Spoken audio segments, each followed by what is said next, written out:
हिकिड़ी शादी में असां आयासीं, घोट असांखे दावत ॾिनी त मौलवी अचनि,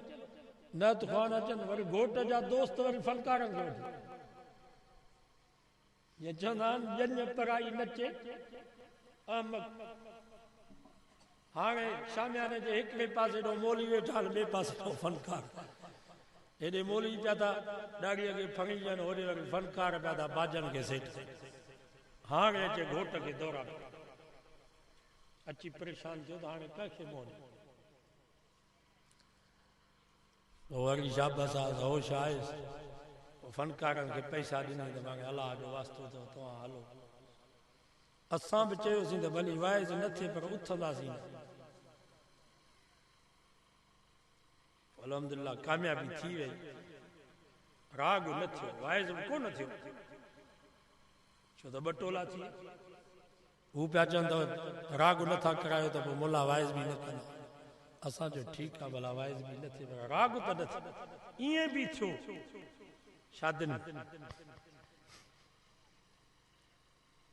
मां हिकिड़े पासे ॾे ख़ैरपुर जे पासे ॾे वियुसि, सॼो ॻोठ मुवाहिद, तव्हां शरण वांगुरु सभु तौहीद परस्त। जिथे जलसो थिए उते पहुचनि, वरी उते का शादी थिए को छोकिरो ॼमे त वरी घर में इको ज़ाले मर्द नाच, ज़ाले मर्द नाच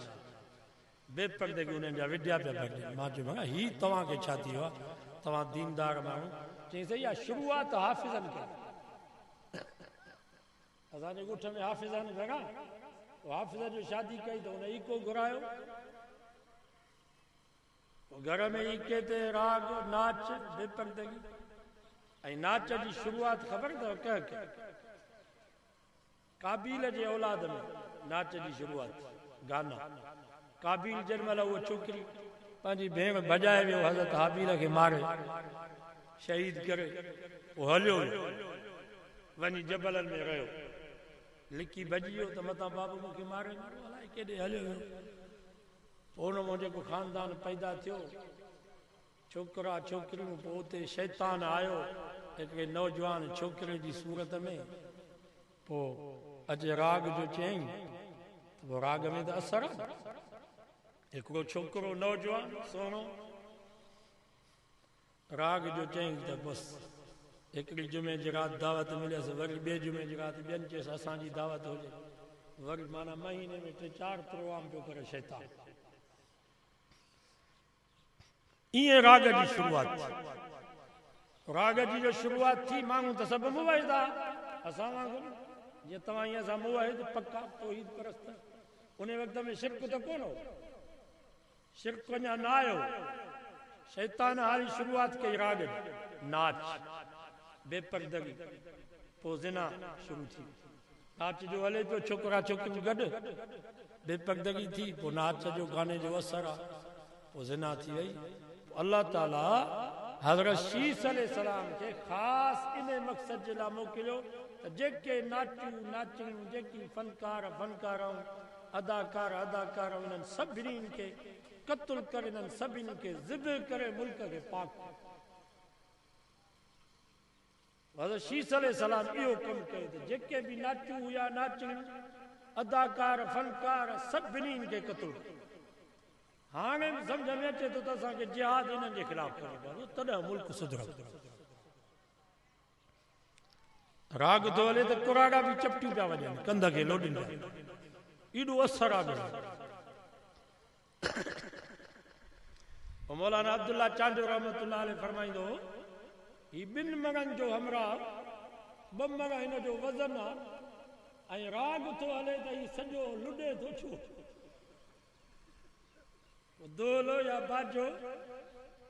असां वञूं पिया तो पक्का चांगू अॻियां प्रोग्राम तो मोटियासीं, आॾो ॼञ पई वञे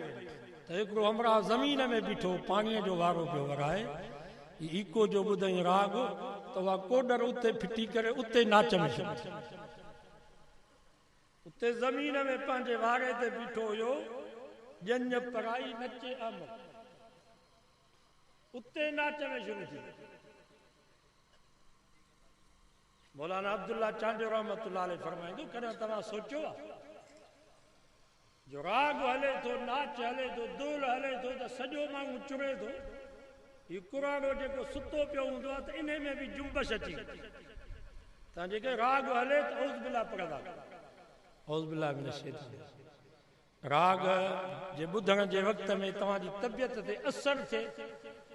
ऐं तव्हां लुॾो पोइ सम्झो त शैतान पंहिंजो कारनामो कयो शैतान आंगुर विझंदो आहे हेठां सम्झो था की न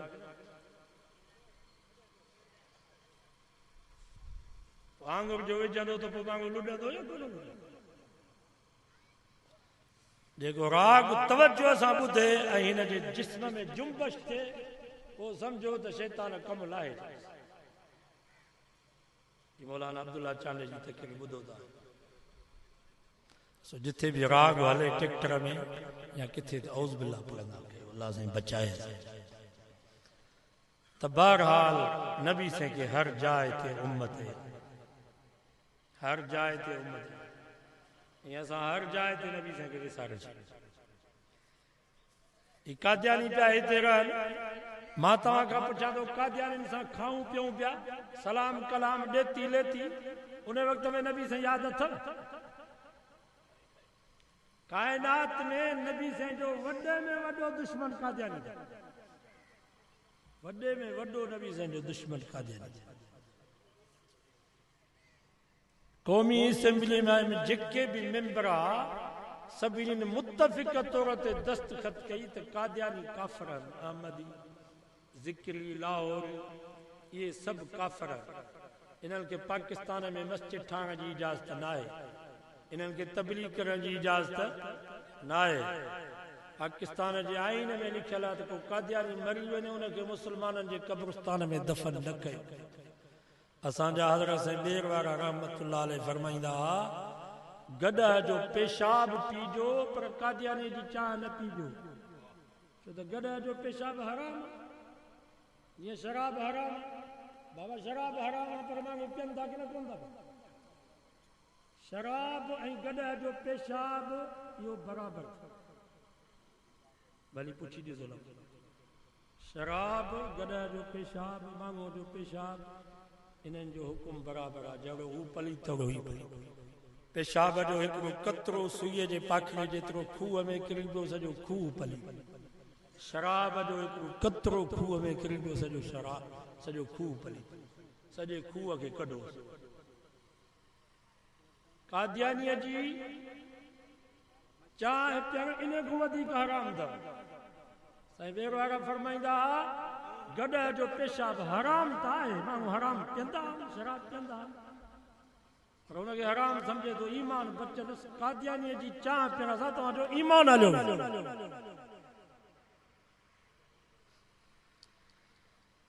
हिते कादियानी असांजे इलाइक़े में रहनि था त असांजे नौजवाननि खे घुरिजे त उन्हनि जो दुकानु हुजे को कोठी हुजे को पंप हुजे त उते बीह रहे को मुस्लमान उॾाए वञे त उनखे झलियोसि बाबा ही कादियानी आहे ही नबी साईं जो दुश्मन आहे इन जी चाह न पियो इन सां सलाम कलाम न कयो इन जी शादी गमी में न वञो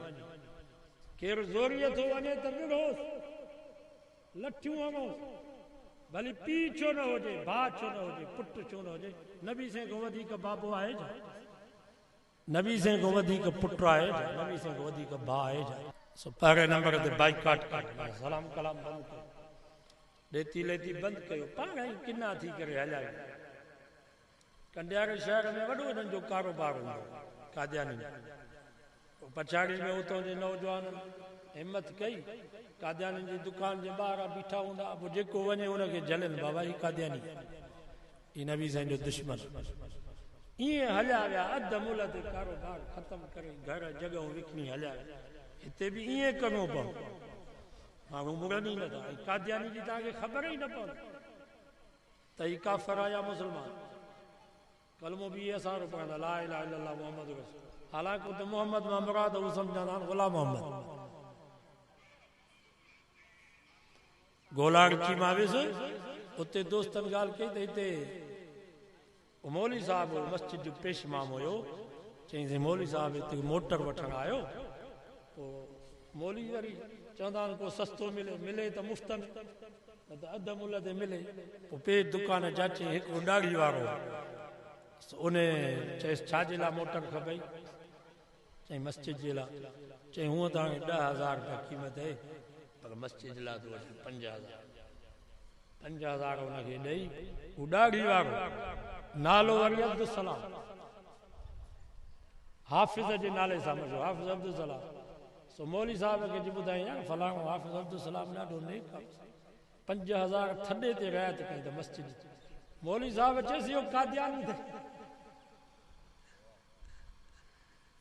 हाणे तव्हां अंदाज़ो लॻायो त केॾा कादियानी हरामी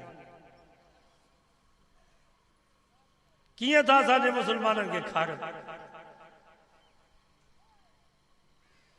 जॾहिं पुछा थी करणी पए तॾहिं थी ख़बर पए त ही कादियानी असांजे मुल्क जा दुश्मन आहिनि असां मुस्लमाननि जा दुश्मन इहे तव्हांजा कॾहिं बि ख़ैर ख़्वाह नथा थी सघनि कादियानी जेकॾहिं तव्हांखे चांवरनि जा कटा ॾे राशन जा कटा ॾे मुंहं में हणो असां बुख मरंदासीं तव्हांखां राशन न वठो कादियानी तव्हांखे चवंदा असां तव्हांखे जॻह था ठाराहियूं मुंहं में पैसा हणोसि थुकूं हणोसि न खपनि तव्हांजा पैसा असां गर्मी सर्दीअ में तंबुनि में वेहंदासीं तव्हांजूं जॻहूं असांखे न खपनि कादियानी को डॉक्टर हुजे मुफ़्त में तव्हांजो इलाज करे उहो मरीज़ मरण बर्दाश्त कयो त भली मरी वञे कादियानी को इलाज न कराईंदासीं इंशाअल्लाह अल्लाह ऐं अल्लाह जो रसूल ख़ुशि थींदा ॿियो नथा कयूं त बाइकाट त कंदो इंशाअल्लाह दुआ करो अल्लाह ताला असांजे मुल्क जी हिफ़ाज़त फरमाए ख़ुसूसन फ़लस्तीन जे मुस्लमाननि जी रब मदद फरमाए असां वञी त उन्हनि जी कोन था सघूं पर ज़ुबान सां त उन्हनि जी मदद कयूं उन्हनि जे लाइ दुआऊं थो घुरूं हर निमाज़ खां बाद तहज्जुद में इशराक में उन्हनि पंहिंजे भाइरनि जे लाइ दुआऊं घुरो अल्लाह ताला उन्हनि जी मदद फरमाए अल्लाह ताला असांजे बैतुल मक़दस खे आज़ादु फरमाए